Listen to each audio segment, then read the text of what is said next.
dire que ne Sénégalais yi sonn nañ te bëgg nañu ndox mi jóge fi donc keneen kuy ñëwati ñun daal lu jëm ci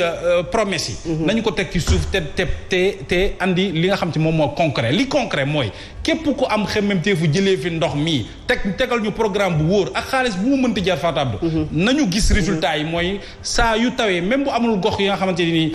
du taa sax mais ndox mi gox yu bari mën faa ji après dañuy jël ñu ngi ñëwaat Mouhamed dañuy jël Abdou Samad Diouf moom mu nekk ci banlieue bi jiite mouvement zéro inondation je pense que li ñu gis nekkul zéro inondation puisque ñu ngi ci ndox mi mu nekk naqar nekk également tiis ci ay njaboot yoo xamante ne tey duñu fanaan ci seen i kër ni ñu ko defee fan yi ñu génn Abdou Samad ñu ngi lay nuyu bu baax a baax daal la ci édition spéciale bi nga xam ne Sen TV daf ko jagleel inondation yi à Dakar mais également dans certaines régions ndax du Dakar kese ñoom ñoo inondé mais am na yenn gox yoo xamante ne inondé nañu banlieue bi tey lan lañ ci mën a jàpp ginnaaw bi ñu la nuyoo Abdou Samad.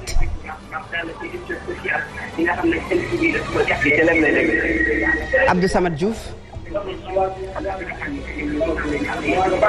Abdou Samad wàññi sa télé nga mën ñu déglu ci téléphone bi nga wàññi télé bi s'il vous plaît. waaw maa ngi leen di nuyu di leen fay Fatou Abdou. waaw ñi ngi lay fay bu baax a baax Mouhamed. waaw mu nekk situation bu xaw a compliqué situation boo xam ne kaw total la mën naa wax tey ci réew mi sax laay wax mais particulièrement fi nga xam ne mooy la banlieue. Depuis ce matin ñu ngi sur le terrain di def ay drainage artificiel au moins pour soulager la population di pomper mais damay wax toujours que ne lii du solution bi nga xam ne moo mën a régler le problème des inondations récemment waxoon naa ko te danañ ko waxaat parce que depuis 2005 maanaam situation bu mel nii mënuñu ci mën a génn parce que d'après boo xoolee ci programme décennal bi nga xam ne état bi tëral na ko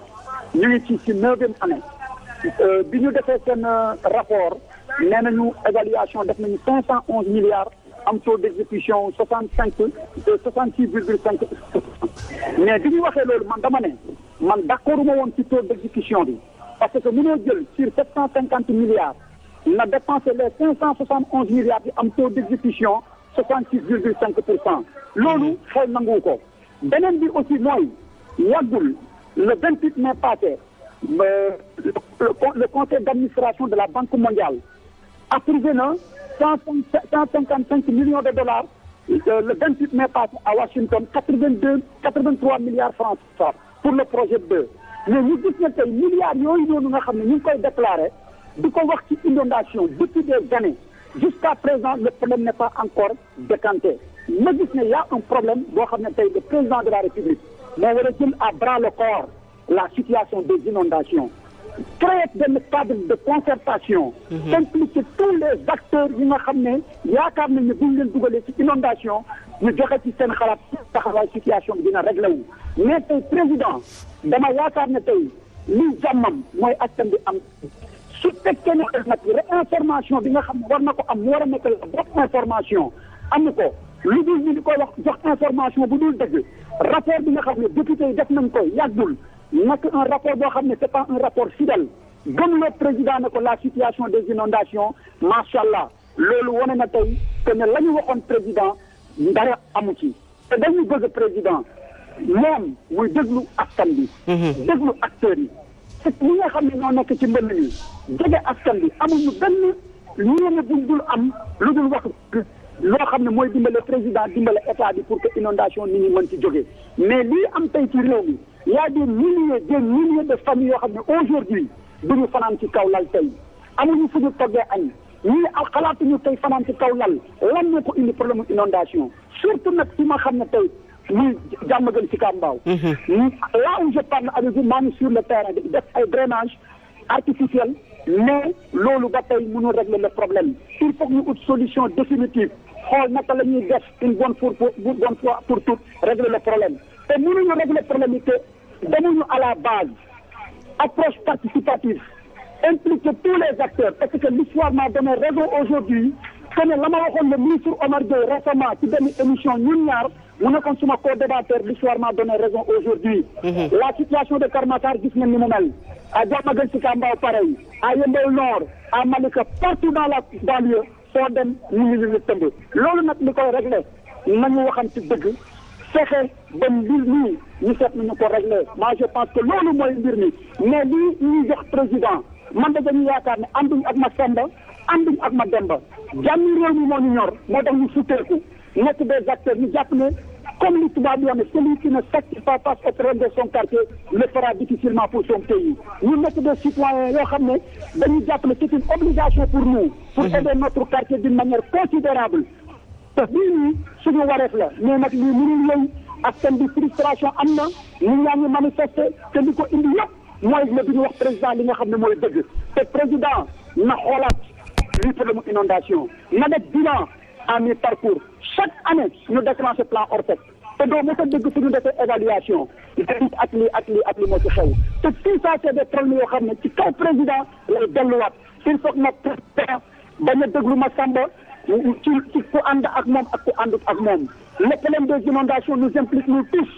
li ma wax toujours c'est un phénomène naturel qui n'épargne personne si ça te touche pas directement ça te touche indirectement parce que bu fekkee inondation danañu wax problème économie danañu wax problème de santé parce que tey boo xoolee matière fécale bi mën na propager des maladies te tout ça c'est des problèmes yoo xam ne président daf ko war a tenir en considération askan bi sonn nañu askan bi jaaxle nañu ñu ngi ut wàllu l'heure est grave aujourd'hui monsieur le président dégluwaatal askan bi parce que ñii nga xam ne ñoom ñooy déglu waxuñu la dëgg dimbalewuñu la te jàppalewuñu la alors c'est clair ñu ngi koy jaajëfal bu baax a baax Abdou Samad Diouf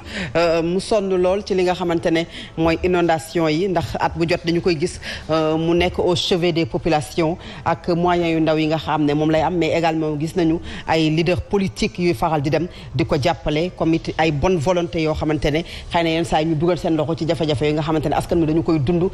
te kii leen fa waroon fekk si jëlee leen fa muy état amaana du ñëw wala balaa moo ñëw xëy na dina fekk ñu yuuxu ba sonn mais dafa wax lu am solo plan Orsec yoo xam ne dañu koy déclencher à chaque fois qu'il y ait inondation mais bu ñu yeggee peut-être ci mu wàññeeku ba ñu war a dugg ci nord du ñu gis évaluation boo xamante ne mën nañu ci téye ne plan Orsec bi weesu def nañu ci lii def nañu ci lii est-ce que loolu bu ñu koy def saa su ne pexe dina am ci mbënn bi parce que fii ñu nekk nii image yi sànq ñu ngi koy wane mais mi ngi woon centre de santé bu Diamaguène Sicap Mbao nekk ci biir ndox mi ba nga xamante ne malade yi sax dañu am jafe-jafe centre de santé Nassoula xam nga ne fii malade mënatu fee faju Abdoulaye. Effectivement te def naa ne centre de santé bi nu mu mel ni daaw gis nga ko hôpital régional de Ziguinchor. la même chose taw na ba nga xam ne daanaka ndox bi moo ko jël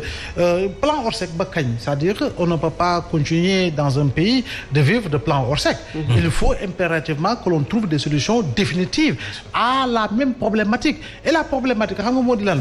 l'eau de pluie est véritablement signe d'inondation pour nous autres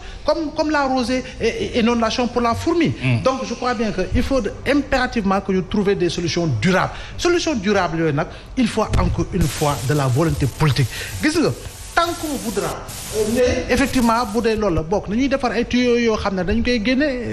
kii ko dëpp daay ko ba ñëpp di si teg bët ñu xam ne tuyaux yaa ngi ni ça ne peut pas se faire les tuyaux on doit les enterrer donc tabax muy suulu loolu amul solo xam nga la moo am solo naka la ñuy def ba nga xam ne population bi Mohamed Diop bee war a dem fële nga xam ne moo di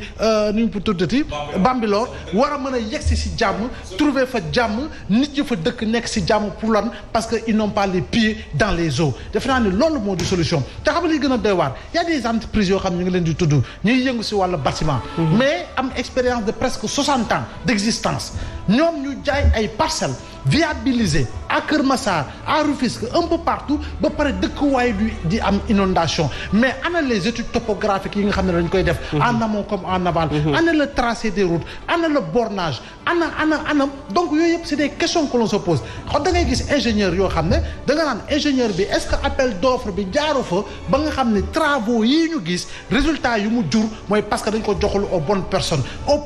avec les mains experts parce que da ngay dugg mbaaw ak feneen nga gis tali boo xam ne moo nekk ca kaw kër yi nekk ci suuf lu tax et dans quelles conditions nga gis avenue boo xam ne tali bi dina def ay 3 kilomètres nga xool tali bi dans toute sa longueur doo gis caniveau yoo nga xam ne eau de pluie wala eau usée bu ñëwee foofu lay daal di dugg mais xam ne les Sicap kan lañ ko tabax dans les années 60 dans les années 60 la ñu tabax les Sicap la ñu tabax yeneen quartiers yi nga xam ne moo di Point E moo di Fann Résidence moo di feneen ak feneen mais ces quartiers aujourd'hui ont pratiquement le même âge que par rapport au Sénégal si li nga xam ne moo di notre accession à la souveraineté internationale te pourtant ces quartiers là xamuñu inondation c'est vrai que tey jii nii am na tali yoo xam ne l'âge les a rattrapés mu am ay